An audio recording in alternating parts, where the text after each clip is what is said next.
নির্দেশ, অর্থাৎ আপনার হাত এবং জবান থেকে যেন আপনার প্রতিবেশী নিরাপদ থাকে, কোরআনের নির্দেশ। কোরআনে যা নির্দেশ মুমিন তা করতে বাধ্য। আপনি আমি মুমিন করতে চাই, আমরা একটু অবশ্যই করতে বাধ্য, এটা কোরআনের নির্দেশ। অর্থাৎ মোট কথা হচ্ছে আমাদের জাতিতে জীবন যেন হয় ন্যায্যতার সাথে, কোরআনের পথে, রাসূলুল্লাহ সাল্লাল্লাহু আলাইহি ওয়াসাল্লামের জাতিত জীবন অনুসারে। এটাই হচ্ছে একজন মুমিনের একমাত্র কাজ। আপনারা সবাই সন্তানকে ভালোবাসেন, বাসেন না? আমার বিশ্বাস যারা এখন উপস্থিত আছেন, মার্কেটে আসার সময় ছেলে যা বলেছে নিয়ে যাবেন, যদি কিছু ইনকাম করতে পারেন। এটা কি ভালো বাবা হওয়ার জন্য ছেলের কথা শোনেন? যে ছেলে বলবে কি আমার বাবা শ্রেষ্ঠ বাবা, আমি যা বলি শুনে, আমি যা চাই তাই দিয়ে দেন। এই একই কাজটা যদি আপনি আল্লাহর সন্তুষ্টির জন্য করেন, কারণ সন্তানকে লালন করা, পালন করা, শিক্ষিত করা, মুমিন মুত্তাকি করে বড় করা আল্লাহর নির্দেশ। এই একই কাজ যখন আপনি আল্লাহর সন্তুষ্টির জন্য করবেন, আপনি মুমিন মুত্তাকি হয়ে যাবেন। আর আপনি যদি ভালো বাবা হওয়ার জন্য করেন, অবশ্যই ভালো কাজ আল্লাহ গ্রহণ করে, কিন্তু সেটা মুমিন এবং মুত্তাকি হওয়ার জন্য যথেষ্ট নয়। আমি বুঝাতে যদি সক্ষম হই, অর্থাৎ মুমিন এবং মুত্তাকি যিনি হতে চান, তার সব কাজ হবে আল্লাহর সন্তুষ্টির জন্য, আল্লাহর সন্তুষ্টির জন্য। আসুন আমরা সবাই মুমিন এবং মুত্তাকি হই।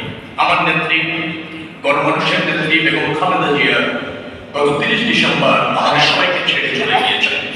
তিনি দেশের জনগণ জন্য আমৃত্যু সংগ্রাম করেছেন, যার জন্য তিনি এক অবিসংবাদী নেত্রী। আমরা তার জন্য দোয়া করব। তার আগে একটা কথা বলতে চাই। আল্লাহ বলছেন, আল্লাহ যাকে ভালোবাসেন, জিবরাইল আলাইহিস সালামকে ডেকে আল্লাহ বলেন, এ জিবরাইল, তুমি শোনো, তুমি সবাইকে জানিয়ে দাও আমি অমুককে ভালোবাসি।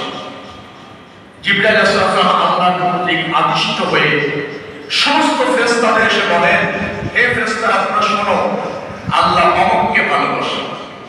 তখন ফেরেশতারা তাকে ভালোবাসতে শুরু করেন, তার জন্য আল্লাহর কাছে দোয়া করতে শুরু করেন।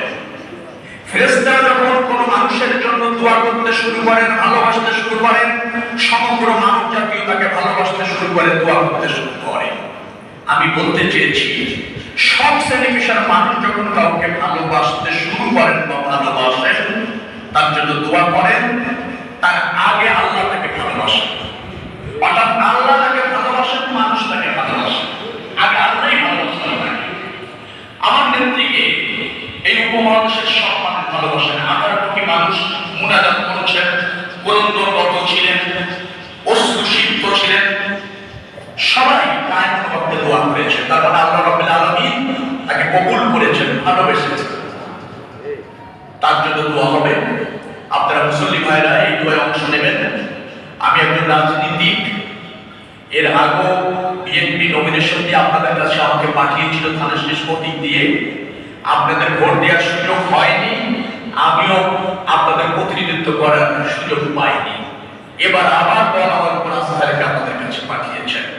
আপনারা আমার জন্য দোয়া করবেন, আমাকে আপনাদের পাশে রাখবেন। আপনাদের কাছে দোয়া চাই এবং আপনাদের সমর্থন চাই।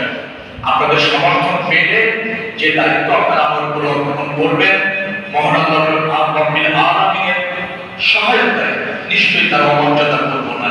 আমি সেই মর্যাদা রাখবো, আপনাদের দায়িত্ব পালনে ব্রত থাকবো। আপনাদের সবার প্রতি আমার দোয়া থাকছে।